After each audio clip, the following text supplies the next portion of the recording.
All right, so you guys are? We are Ana Kefr. What do you introduce yourselves and what you do in the band? My name is Kyle, and I play the guitar and I do backup vocals. I am Shane. I do percussion. Fonzie, I play bass. I'm Brendan, play lead guitar, saxophone, backup vocals. Reese, lead vocals and keyboard. And the band's been together how long? About 3 years, a little bit over 3 years right now. 2008 that started. Yeah. And the core of the band started with who? Me and Reese started it. We lost some members, and then these three jumped on for our second album. November will be 2 years for us. Yes. Who's the newest member? I was Fonzie. the last one, but it's by a week. Yeah, by a week. So Okay, so you guys are from where? Southern California. We are And Ana Kefr is from yeah. Southern California. Yeah. Okay, what's the name Ana Kefr mean? It's Arabic, it means I am infidel. Okay, where'd you come up with it? When we first started writing with Kyle, he had written a song called Takeover, and in there's a chant, Ana Kefr, that I wrote in there. And at the time we had been looking, or trying to figure out what the band name was going to be, and a friend of ours pointed out that part and said that would be perfect, and it was the obvious choice to make. Yeah, and we ran with it, and now look, it's all what we're all about, so it's pretty cool. Including the new one. How many albums do you have? 2. First one being Volume 1. Yes. Yes. Which I was not a part of. Same here. But a little thing on the burial tree, we put the little 2 to let people know that it's the second album, because at the end of Volume 1 he says please insert Volume 2. So the little 2 on the burial tree, people always want to know it's meaning Volume 2. Yeah, it's referencing that little end right there. Yes. Are you eventually going to take both albums and put them on a double-sided? That would be cool if we could kind of remaster Remaster, and spice up the first album and then re-release the 2. What's wrong with the first one? There's no bass, and the drums could be a lot better. Actually, I think everything could be a lot better. Yeah, we've grown a lot since we started, so everything could be better. And we have the new members, and they're a lot better. So. Yeah, the musicianship has grown. Yeah. How would you describe your music to someone who's never heard it? I consider like extreme progressive metal, because when you think of like progressive metal, you usually think of like Dream Theater or something like that, and obviously we're a lot heavier than that. Yeah. So They're also a lot moodier. yeah. I created a genre for us Oh yeah. What is it? called experimental philosophy. Experimental philosophy. Yeah. Experimental metal and philosophy. And right now you're touring the U.S. Yes. What made you think this was a good idea? You want to do it again? Yes, good. Because there's no bad ideas. I mean, if you think small, you're gonna stay small. So Yeah, I agree. it's better to do something big and get out there than just stay at home and do nothing. Because then we'll just always be playing at home. And what started as like, what if we do a West Coast tour, turned into, well, let's just do the whole United States. Yeah, if we're on a tour. We're already on Yeah. the West Coast and we can do that anytime. Yeah, if we're gonna tour, go for it. I think it's a common success strategy to step outside of your comfort zone whenever you're trying to do something big. And I remember I was watching a documentary on like some of the biggest names in metal. And it was like based around like the Big Four and all that stuff. And there was a guy he said on there, he said, honestly, the best way to do it, to try to get somewhere, is you got to put your nuts on the chopping block. So he said you got to be willing to like go and put everything into it, and then come back and sleep under a bridge if you have to. So just like Fonzie said, it's like you got to think big if you want to try to do something. And how has it gone? Amazing. Yeah. There've been I think, what, 2 shows that fell through? 2 shows fell through, and Not under our control. nothing. But I would, as far as bad experience or anything, I think everything's been actually really good. Yeah. Yeah. Everything's gone really well. So is it something you plan on doing again? Absolutely. Yeah. Absolutely.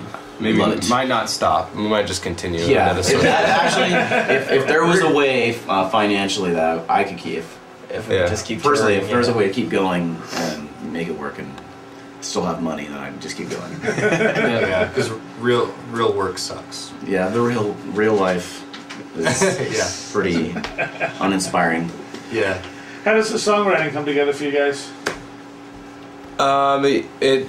With the burial tree, me and Reese would like come up with a lot of the ideas, or like the basic ideas, you could say, and everybody would build off of it. So the final product would be, you know, everybody's input, with me and Reese just doing like the low, you know, the under foundation, like the, you know, the girth of the song, I guess you could say.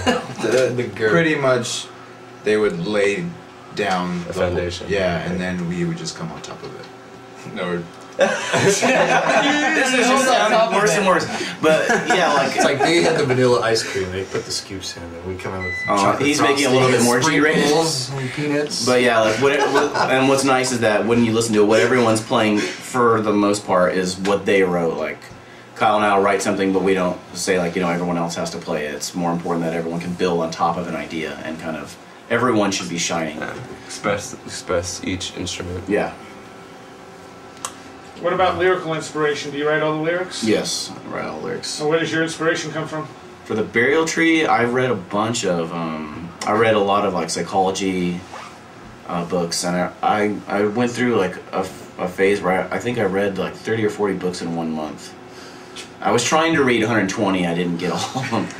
But I read a bunch of like psychology and religion and a bunch of different things, and I'm always like, when I'm reading, I read mostly nonfiction, and so when I'm reading, I'll write down different thoughts that I have, you know, that are inspired by things in the book. And so I just started over 6 months, like all the ideas for the lyrics were written down, and once all the music was done and everything was in order, that's when I kind of started going through my notes and kind of picking out the themes and trying to figure out like what ideas would work with what, and kind of organized it into little sections. I wanted to help, but all I read is pop-up books. Pretty close. What's the strangest thing that's happened here on this tour? Strangest thing? A barking dog in a bag. Oh yeah, man! Gosh, that was so horrible. Yeah. This lady came out of nowhere and like Tallahassee, Florida. Yeah, in Florida. Oh, tell her what? Yeah. She just, I guess she saw, you know, the van that we came in, and she was just, you know, what do you guys do? And you know, she was dressed in nurse's outfit, and she seemed kind of drunk, and she was. It was No, like she 11. said, "I'm going to the liquor store so I can get It was like drunk." 10 or 11 in the morning, and you know, and then she was like, "I want to take pictures with you guys," and they took a few pictures. And With then, her doing metal poses. Yeah, and then she's like, "I want you guys to take a picture with my dog." She brings her dog. It's in one of those, you know, dog bags, and the dog is going crazy. It was trying to attack. So vicious, it's like the bag was on the ground, and it would like go.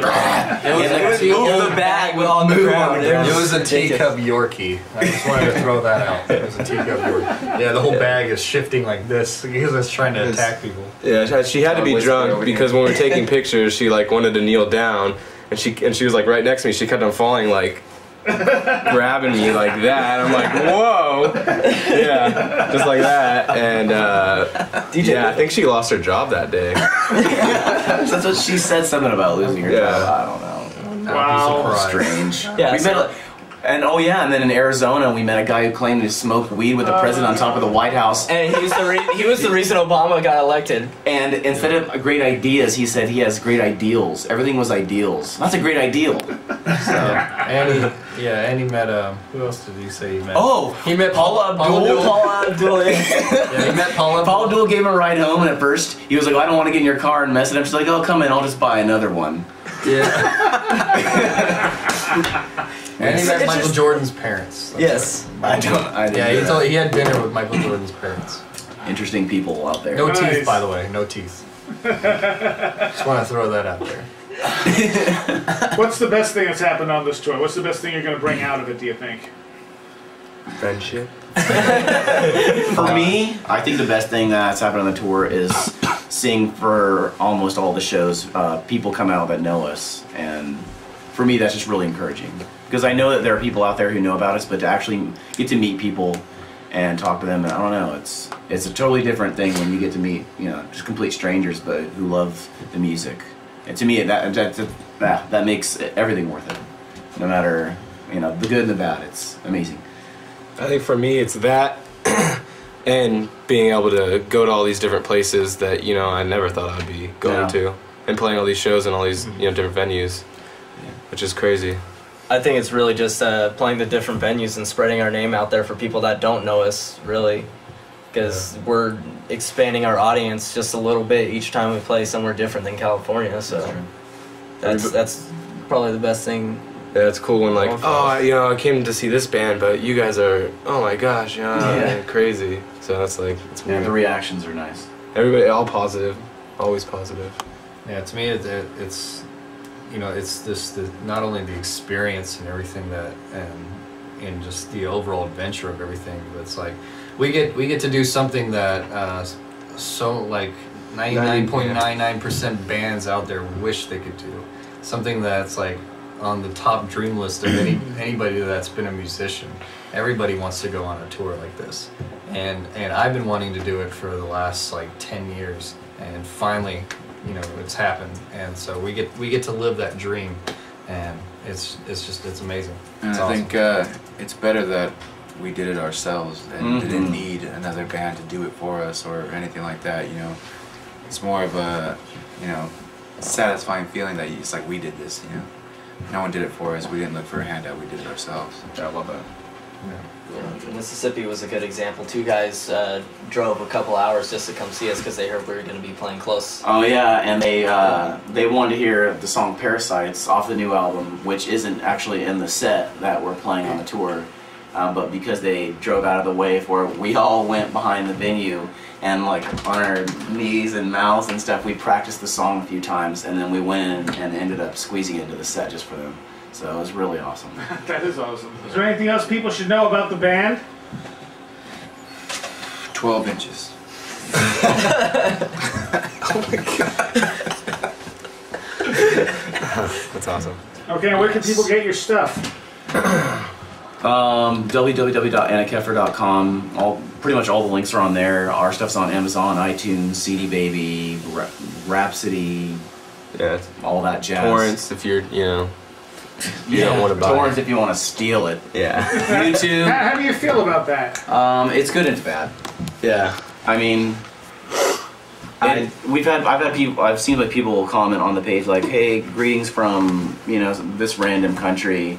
If you ever come here, I'll buy your album." And I kind of laugh like, well, you know, I'm glad that they have it. I'm glad that they enjoy it, and I'm glad that they said something. Mm-hmm. You know, I think that it wouldn't be so bad if people would, you know, poke their head out and say hi. That way, at least they're like, okay, well, Enjoy you know, it. if you're gonna take it, at least like say, I enjoy it, and or buy a shirt or something. You know, Right. and show some support in some way. That way, we can actually come out and play. You know, in your obscure location. All we want is your money. Yeah. It's all about greed. Greed is good. All about the money. All right, is there anything else that we missed? No, thank you for having us. Yes. Seriously, thank you. This is the high point of the tour, in my opinion. Yeah, I'll this do is the tourist way. crazy. Love it. All right, cool.